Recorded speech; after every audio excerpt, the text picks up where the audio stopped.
नमस्कार दोस्तों, कैसे हैं आप सब। आशा करता हूँ सब मस्त होंगे और अपने काम को लेकर व्यस्त होंगे।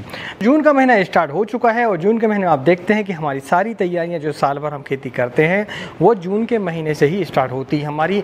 इसलिए जून का जो महीना होता है वो हमारे लिए बहुत ही महत्वपूर्ण होता है।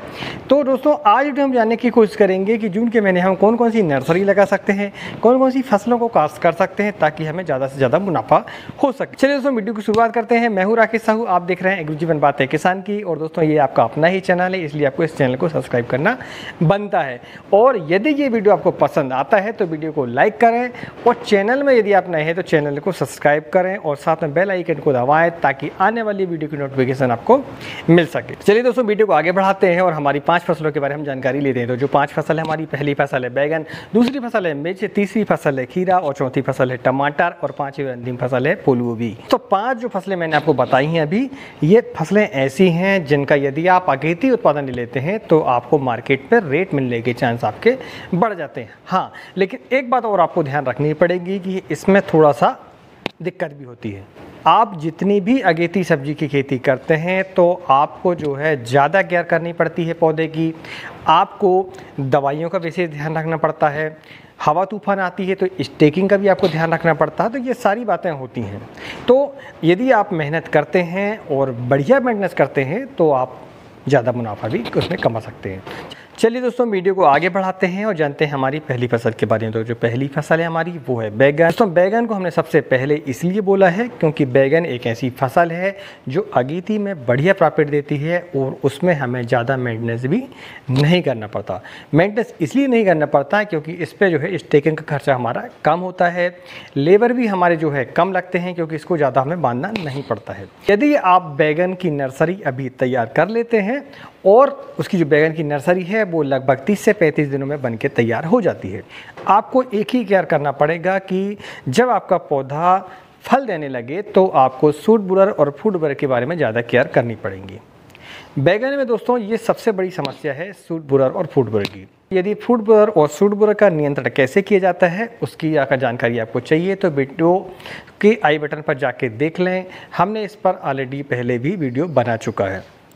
तो अब हम बात कर लेते हैं इसका उत्पादन कितना है। तो दोस्तों बैगन का उत्पादन आपके मेंटेनेंस के ऊपर निर्भर करता है, लेकिन मैं आपको कम से कम एक एवरेजन उत्पादन आपको बता दूं वैरायटी वाइज। कुछ वैरायटियाँ ज़्यादा उत्पादन देती हैं, कुछ वैरायटियाँ कम उत्पादन दें। तो एवरेज जो बैगन का उत्पादन आता है वो लगभग 300 से 400 कुंटल पर एकड़ के हिसाब से आ जाता है यदि आपका मेंटेनेंस बढ़िया रहता है। क्योंकि ये जो फसल है यदि आप अभी लगा रहे हैं तो आप जो है उसको मार्च अप्रैल तक भी ले जा सकते हैं। लंबा पीरियड होता है, आपके ऊपर है आप कैसा उसका मेंटेनेंस करते हैं, उस हिसाब से आपको उत्पादन मिलेगा। तो उत्पादन तो आपको बता दिया मैंने, 300 से 400 कुंटल आपको मिल सकता है यदि मेंटेनेंस आपको बढ़िया रहता है। अब आप बोलेंगे कि भैया वैरायटी कौन सी लगानी है। दोस्तों वैरायटी का मैं आपको बता दूं, कभी भी आप इस बात का ध्यान रखें, पहली भी हमने वैरायटी का चयन कैसे करें इसलिए वीडियो बना चुका है, आप चाहें तो आई बटन पर जाके देख सकते हैं। तो वैरायटी का चयन आप अपनी मार्केट की डिमांड के हिसाब से खासकर करें। मार्केट में किस तरह का बैगन आपका चलता है, यदि आपकी मार्केट पर हरे बैगन की डिमांड है तो आप हरा बैगन लगाएं। यदि जो 212 सेगमेंट आता है वीनर का हमारा वो यदि आपका चलता है तो आप उसको लगाएं। यदि काला बैगन चलता है तो काला लगाएं। तो आपको वैरायटी का सिलेक्शन ऐसे करना है। जो गिनी चुनी वैरायटियाँ हैं मैं आपको बता दूं कि उसमें 212 आप लगा सकते हैं वीएनआर का, उसका बहुत अच्छा उत्पादन है, सबसे ज़्यादा उत्पादन है उसका, ठीक है। वहीं हरे की बात करें हम तो हरे भट्टे में वीएनआर का उत्कल आता है, वो भी बहुत बढ़िया वैरायटी है। सिंगरों का 704 आता है काले भट्टे में, वो बहुत बढ़िया वैरायटी है।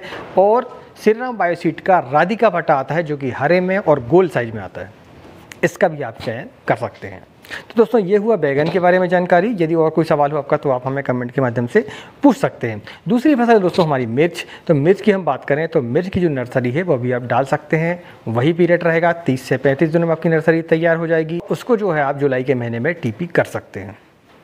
तो जुलाई के महीने में टीपी करेंगे आप तो मिर्च में ज़्यादा समस्या नहीं आती। तो जिन किसान भाइयों को हरी मिर्च की खेती करना है वो अभी के समय पर नर्सरी लगा सकते हैं, उसमें कोई दिक्कत नहीं है। आप देखते हैं कि सबसे शुरुआत में हरी मिर्च के जो दाम हैं वो ज़्यादा होते हैं, ठीक है। लाल मिर्च वाले जो किसान हैं वो थोड़ा अभी रुकें क्योंकि उनको फसल लंबी चलानी होती है, इसलिए वो थोड़ा ठहर जाएं। लगभग अगस्त के महीने में यदि आप जो है ट्रांसफर करते हैं पौधे को तो आपको ज़्यादा बेनिफिट मिलेगा। हरी मिर्च की खेती आप कर सकते हैं। अब हम बात करते हैं कि इसमें जो है वैरायटियाँ कौन सी बढ़िया हैं, तो वैरायटी दोस्तों ऐसा है, उसमें भी डिपेंड करता है कि आप कौन सी मिर्च की खेती करना चाहते हैं। तो मिर्च की खेती में एक हरी मिर्च की खेती होती है और एक लाल मिर्च की खेती होती है। तो हरी मिर्च में आपको बता दूं कि बीएनआर की सुनिधि बहुत बढ़िया वैरायटी है, वहीं माइको की 456 वैरायटी बहुत बढ़िया वैरायटी है, और वो की 456 वैरायटी एक ऐसी वैरायटी है जिसको आप हरा भी ले सकते हैं, और यदि आपको मार्केट पर रेट नहीं मिलते हैं तो आप उसको लाल भी करके बेच सकते हैं। पिछले सीजन पर हमने देखा था कि कोरोना काल में हरी मिर्च की उतनी डिमांड नहीं थी, रेट कम थे, तो हमने रोका था उसको, और फिर इसके बाद फिर रेट आए तो हमने फिर उसमें हरी मिर्च का प्रोडक्शन फिर से चालू रखा। तो वो जो हमारी फसल है वो मार्च तक चली। हमने उसकी जो टीपी है वो जुलाई के महीने में की थी, और उत्पादन हमको मार्च तक मिला, बढ़िया बेनिफिट मिला। माइको की 456 आप लाल के लिए भी कर सकते हैं और हरे के लिए भी कर सकते हैं।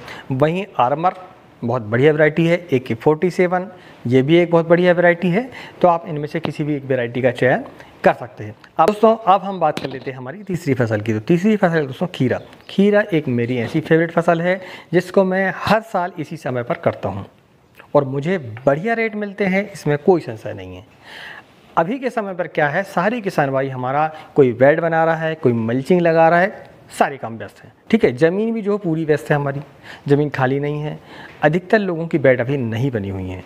खीरा एक ऐसी फसल है जिसको यदि आप चाहें तो किसी भी फसल के पहले आप ले सकते हैं। जैसे आप टमाटर की बात करें तो टमाटर के पहले आप एक खीरे की फसल ले लें। खीरे की फसल 2.5 महीने से 3 महीने चलती है, 35 दिनों में स्टार्ट होती है हार्वेस्टिंग उसकी, और वो 1 महीने से 1.25 महीने फिर चलती है। तो लगभग 2.5 महीने में हमारा जो खेत है वो खाली हो जाता है, प्लाट हमारा खाली हो जाता है, तो उस पर चाहें तो आप दूसरी फसल उसमें ले सकते हैं। तो आप ऐसा कर सकते हैं। अब वैरायटी की बात करें तो वैरायटियों में आप बीएनआर की जो क्रस आती है वो बहुत बढ़िया वैरायटी है, पद्मिनी सेमनिस की वो बहुत बढ़िया वैरायटी है। मैंने अभी लगाई हुई है 1 एकड़ पर बीएनआर क्रस और 1 एकड़ पर पद्मिनी, दोनों वैरायटी हमने लगाई हुई है। ठीक है, तो आप इन वैरायटियों में से किसी का चयन कर सकते हैं। आप चियाताई की रोहन या सोहन भी आप लगा सकते हैं। तो आप देखेंगे उसमें वैरायटी यदि आप सिलेक्शन अच्छी कर लेते हैं तो आपको उत्पादन भी बढ़िया मिलता है। हाँ, थोड़ी सी आपको केयर करनी पड़ेगी कि इस समय पर स्टेकिंग की काफ़ी समस्या जाती है, क्योंकि हवा तूफान जो है हमारे चलते हैं, तो उसके लिए आप स्टेकिंग अच्छी मजबूत बनाएं तो आपको ज़्यादा दिक्कत नहीं होगी। अब हम बात कर लेते हैं हमारी चौथी फसल है, वो है टमाटर। टमाटर भी एक ऐसी फसल है जिसकी नर्सरी आप अभी डाल सकते हैं जून के महीने में। जिन एरियो पर मानसून सबसे पहले आता है वो लोग अभी नर्सरी डाल सकते हैं, और उसकी जो टीपी है वो आप जुलाई के महीने में कर सकते हैं। 20 से 25 दिनों में इसकी नर्सरी तैयार हो जाती है। तो आप देखेंगे कि यदि आप टमाटर भी अगेती कर लेते हैं तो आपको रेट बढ़िया मिलेंगे, क्योंकि जो अभी टमाटर गर्मियों का चल रहा है वो समाप्त होने के कगार में 1 महीने के बाद हो जाएगा। इसके बाद किसी का टमाटर नहीं बचेगा, तो उसके जो रेट हैं आपको मिलेंगे। टमाटर की वैरायटियों में अभिलाष वैरायटी बहुत बढ़िया वैरायटी है जो कि सेमनिस कंपनी की है। वहीं अभी के समय पर साहो जो सिंजेंटा का आता है वो भी बहुत बढ़िया वैरायटी है, आप उसका उपयोग भी कर सकते हैं अपने फार्म पर। दूसरा, यदि आप US 440 भी लेते हैं तो वो भी बहुत बढ़िया है। नामधारी का 962 बढ़िया वैरायटी है। आप इनमें से किसी भी एक वैरायटी का चयन कर सकते हैं। तो इन वैरायटियों में से आप किसी भी एक वैरायटी का चयन कर सकते हैं, तो आपको ज़्यादा समस्याएं देखने को नहीं मिलेगी। तो अब हम बात कर लेते हैं हमारी 5वीं फसल की। तो 5वीं फसल है दोस्तों गोभी। गोभी एक ऐसी फसल है जिसकी जो डिमांड है वो 12 महीने होती है, और उसके रेट यदि आप अगेती कर लेते हैं तो बढ़िया मिलेंगे। अब वैरायटी की हम बात करें तो वैरायटियों में ऐसा है कि आप 15-22 का इस्तेमाल कर सकते हैं, और भी अन्य वैरायटी आती हैं। आप अपने एरिया के हिसाब से देखें और समय के हिसाब से गोभी के सीड का चयन किया जाता है। इसके लिए जो है आप देखें वैरायटियों में, इसमें मैं आपको ज़्यादा नहीं बताऊंगा क्योंकि हर महीने की अलग अलग वैरायटियाँ होती है हर कंपनियों की। ठीक है, आप जिस भी कंपनी का बीज सिलेक्शन करने वाले हैं तो उसके जो डीलर हैं या फिर जो कंपनी के एजेंट हैं उनसे बात कर रहे हैं कि कौन सी वैरायटी किस महीने के लिए बेटर है। ठीक है, सकाटा कंपनी की भी जो गोभी आती है वो बहुत बढ़िया गोभी है, तो आप सकाटा कंपनी की वैरायटी भी ले सकते हैं। 15-22 इस समय पर गर्मी में हो जाती है, तो आप उसका भी चयन कर सकते हैं। आप देख लें, आपके एरिया पर डीलरों से बात कर लें, आप किसान भाइयों से बात कर लें, तो सब वैरायटी के बारे में आप किसानों से ज़्यादा बात करेंगे तो आपको ज़्यादा रिजल्ट मिलेंगे। आपको पता चलेगा कि कौन सी वैरायटी बढ़िया होती है और उसकी मार्केट में डिमांड कैसी होती है। दोस्तों, ये वीडियो आपको कैसा लगा प्लीज़ कमेंट करके बताएं, और यदि आपको वीडियो पसंद हो तो वीडियो को लाइक करें, और चैनल में यदि आप पहली बार आए हैं तो चैनल को सब्सक्राइब करना बनता है।